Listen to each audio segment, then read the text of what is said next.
Numerical number 4.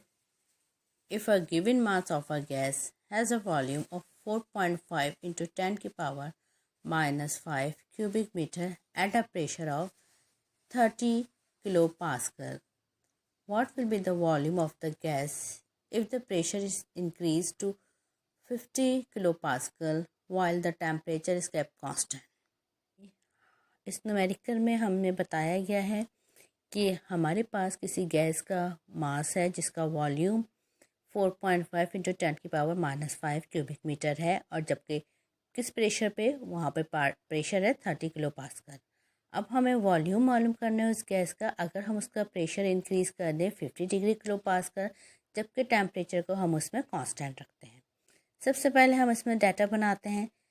Initial volume of gas उसको हमने V1 कहा जो कि 4.5 इंटू 10 की पावर माइनस 5 क्यूबिक मीटर है।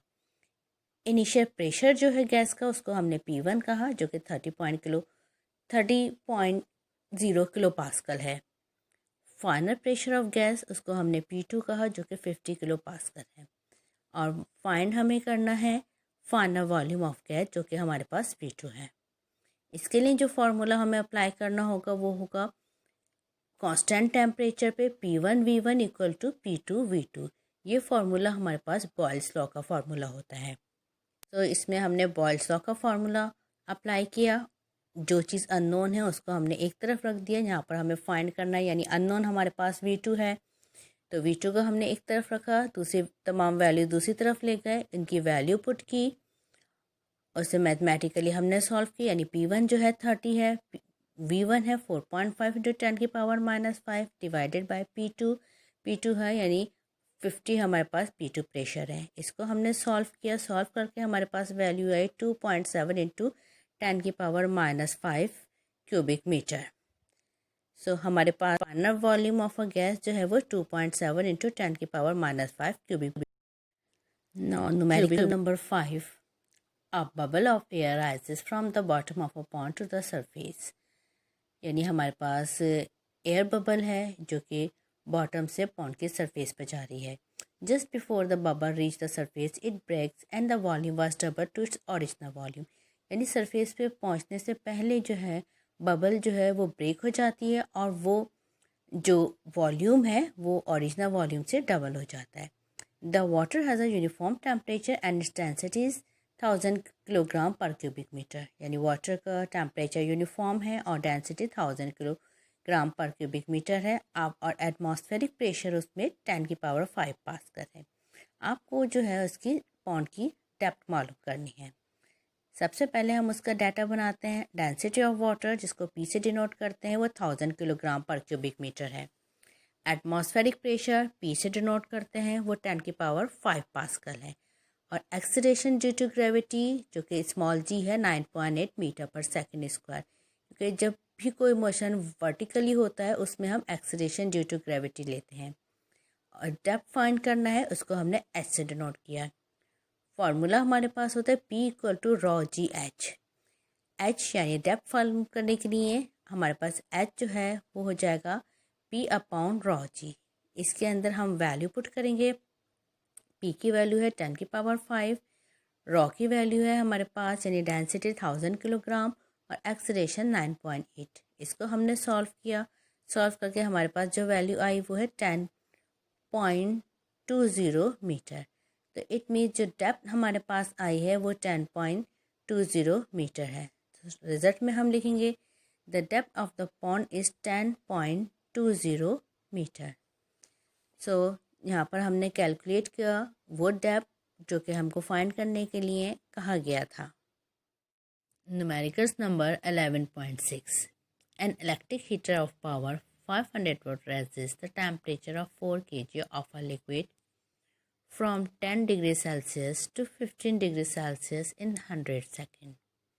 Calculate the heat capacity of the 4 kg of the liquid and number 2 the specific heat capacity of liquid. तो first हम data बनाते हैं। डाटा में हमारे पास क्या है, पावर ऑफ हीटर यानी P हमारे पास है 500 वाट, टाइम हमारे पास है 100 second and mass of liquid हमारे पास है 4 kg। दो टेम्परेचर हमारे पास गिवन है, एक को हमने इनिशियल टेम्परेचर कहा जिसको कि T1 से डिनोट किया है, वो है 10 डिग्री सेल्सियस, और दूसरा टेम्परेचर जो कि इंक्रीज़ हुआ है, बड़ा है, उसको हमने T2 कहा जो है 15 डिग्री सेल्सियस है। अब यहाँ पे हम इस सेल्सियस को केल्विन के अंदर चेंज करेंगे, तो 273 इस वैल्यू के अंदर हम ऐड कर देंगे, यानी 10 के अंदर हमने 273 ऐड किया तो वो हो गया हमारे पास 283 केल्विन T1, और इसी तरह T2 के अंदर 15 डिग्री टेम्परेचर में हमने 273 डिग्री ऐड किया तो वो हो गया 288 केल्विन। सो अब जो हमारे पास टेम्परेचर की वैल्यूज़ आई है वो सेंटीग्रेड में नहीं है बल्कि वो केल्विन के अंदर चेंज हो गई है।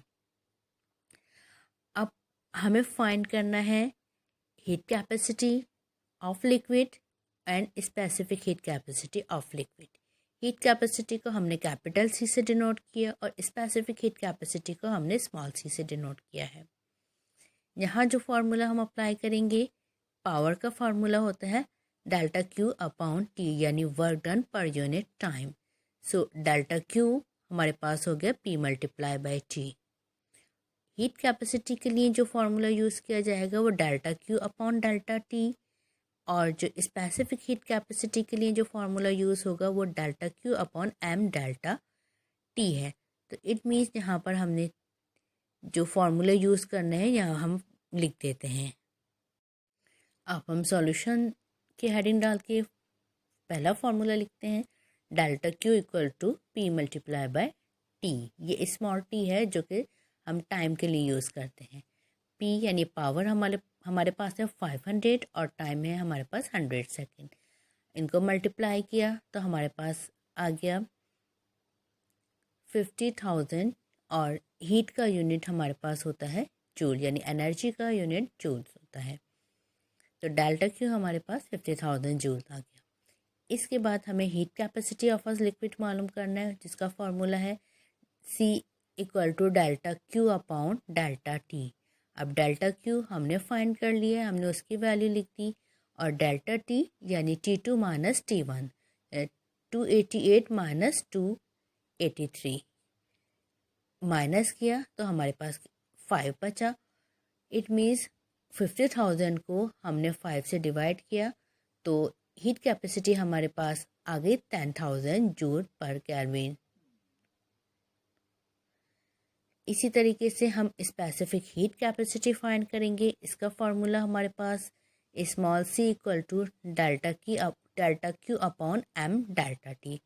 डेल्टा Q जो हम फाइंड कर चुके हैं 50,000 एंड डिवाइडेड बाय मास है हमारे पास 4 ग्राम, और डेल्टा T यानी चेंज इन टेम्परेचर हमारे पास है 5।